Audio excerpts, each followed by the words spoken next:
Assalamualaikum warahmatullahi wabarakatuh. Halo sahabat seiman yang dirahmati Allah. Pada kesempatan kali ini kami dari kelas 10A kelompok 4 akan menjelaskan pengertian dan sejarah Wali Songo. Mari simak video kami sampai selesai. Wali Songo dan metode dakwahnya. Tentunya kita sebagai seorang muslim sudah tidak asing lagi mengenal istilah Wali Songo. Wali Songo menjadi tokoh yang sangat penting di kalangan muslim, khususnya daerah Jawa. Hal ini karena ajaran yang mereka bawa merupakan ajaran yang unik. Sosoknya yang menjadi teladan dan ramah kepada siapapun, sehingga mempermudah penyebaran ajaran Islam di wilayah Nusantara. Adapun wilayah Islam yang dilakukan oleh Wali Songo meliputi Jawa Barat hingga Jawa Timur, yaitu Cirebon, Demak, Kudus, Muria, Surabaya, Tuban, Gresik, dan Lampung. Simak videonya sampai habis jika kalian ingin lebih tahu tentang Wali Songo. Yang pertama, Sunan Gresik. Maulana Malik Ibrahim merupakan wali tertua di antara Wali Songo yang menyiarkan agama Islam di Jawa Timur, yang dikenal dengan nama Sunan Gresik. Sunan Gresik sendiri memulai dakwah melalui banyak hal, contohnya seperti dalam bidang perdagangan dan pendidikan. Mulanya, Sunan Gresik mulai berdagang di daerah pelabuhan. Hal ini dilakukan supaya masyarakat tidak kaget terhadap ajaran Islam yang diajarkannya. Sembari mengajarkan agama Islam, Sunan Gresik juga mengajarkan cara bercocok tanam kepada masyarakat. Strategi-strategi yang dilakukan ini adalah strategi dakwah yang damai, sehingga masyarakat menerimanya secara perlahan. Sunan Gresik atau Maulana Malik Ibrahim menetap di Gresik dengan mendirikan masjid dan pesantren, tempat mengajarkan Islam kepada para santri dan kepada para penduduk agar menjadi umat muslim yang bertakwa. Sunan Gresik, beliau wafat pada tahun 1419 Masehi atau 882 Hijriah. Dan dimakamkan di Gapura Wetan, Gresik. Begitulah sejarah dari Sunan Gresik. Yang kedua yaitu Sunan Ampel. Nama asli Sunan Ampel adalah Raden Rahmat. Beliau diperkirakan lahir pada 1401 Masehi dan wafat pada tahun 1481 Masehi, yang dimakamkan di desa Ampel. Sunan Ampel pada masa kecil lebih banyak dikenal sebagai Raden Rahmat. Lalu, untuk penggunaan nama Ampel sendiri lebih banyak diidentikan dengan nama tempat di mana beliau tinggal, yaitu daerah Ampel atau Ampel Denta. Wilayah tersebut saat ini menjadi bagian dari kota Surabaya. Dalam metode dakwah Sunan Ampel, dikenal ada istilah moh limo dari bahasa Jawa yang berarti tidak mengerjakan 5 hal tercela. Di antaranya, moh main atau tidak berjudi. 2. Moh ngombe atau tidak mabuk-mabukan. Yang ketiga, moh maling atau tidak mencuri. Dan yang keempat, moh madat tidak menghisap candu. Dan yang terakhir, mon madon tidak berzina. Metode dakwah ini terbukti dapat memperbaiki moralitas masyarakat yang konon saat itu telah merosot sampai pada level yang memprihatinkan. Di Ampel, beliau mendirikan sarana ibadah yang kini menjadi Masjid Sunan Ampel dan sarana pendidikan untuk menunjang internalisasi ajaran dan nilai-nilai keislaman menggantikan keyakinan lama. Berikut adalah pengertian dan sejarah Sunan Ampel. Sunan Bonang. Sunan Bonang nama aslinya adalah Maulana Magdum Ibrahim. Beliau adalah putra dari Sunan Ampel. Beliau lahir pada tahun 1465 Masehi dan wafat pada tahun 1525 Masehi. Sunan Bonang menggunakan kesenian sebagai media dakwahnya.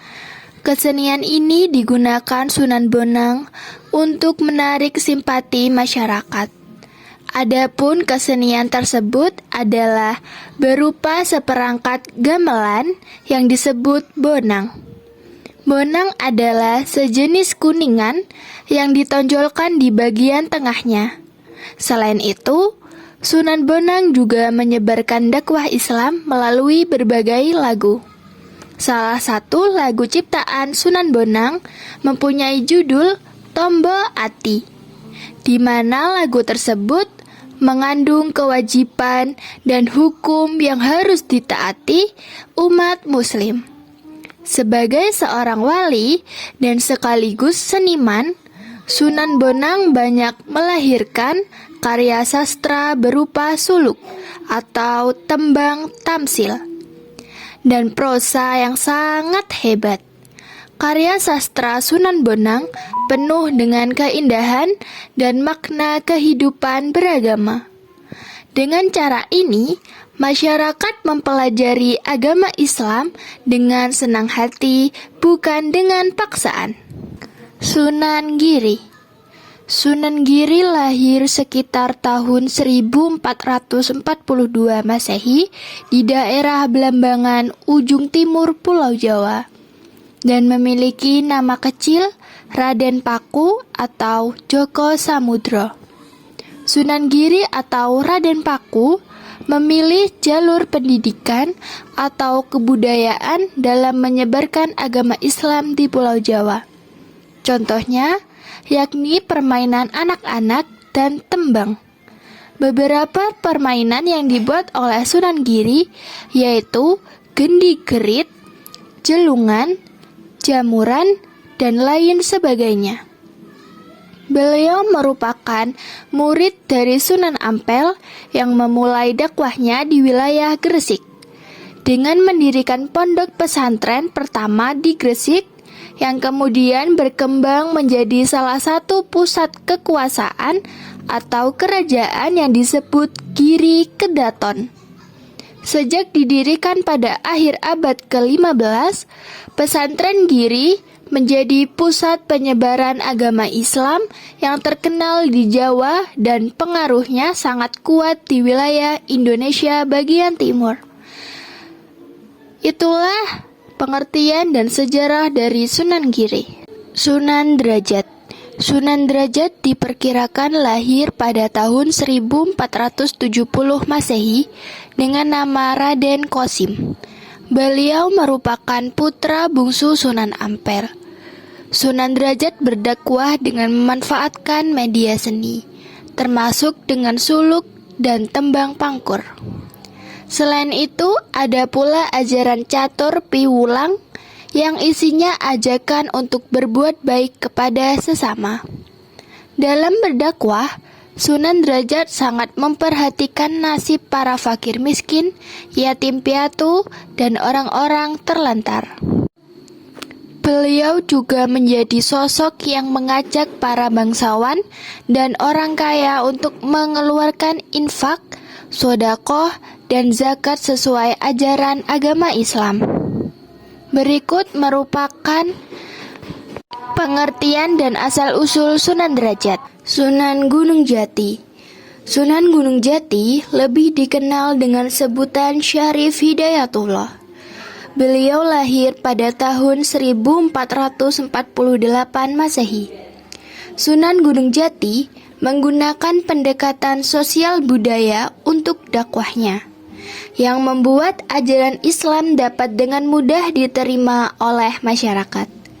Beberapa hal yang dimanfaatkan Sunan Gunung Jati dengan kekuasaannya adalah untuk membangun sarana dan prasarana ibadah di seluruh wilayah kekuasaannya.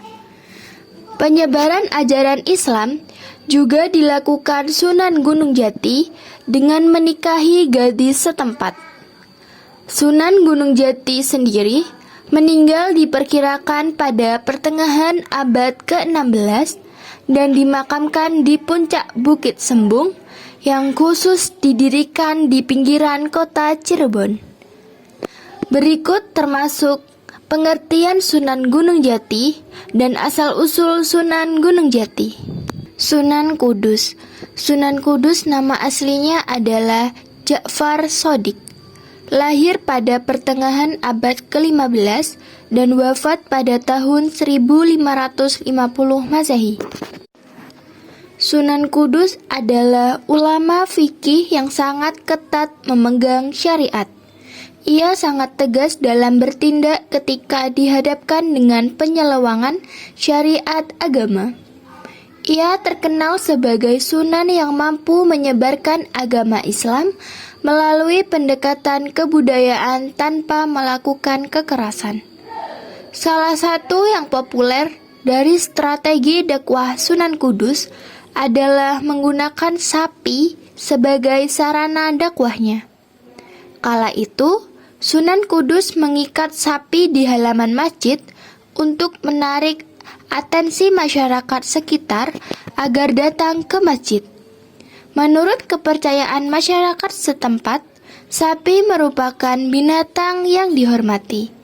Orang yang memiliki sapi pun juga jarang. Cara yang sangat dekat dengan masyarakat ini tentu membuat dakwah Sunan Kudus sukses di kalangan masyarakat yang beragama Hindu. Mereka pun masuk Islam dengan tanpa paksaan. Berikut termasuk pengertian dan asal-usul Sunan Kudus. Sunan Kalijogo. Sunan Kalijogo nama aslinya adalah Raden Masyahid yang lahir pada tahun 1450 Masehi. Salah seorang wali songo yang terkenal karena berjiwa besar, toleran, dan juga seorang pujangga.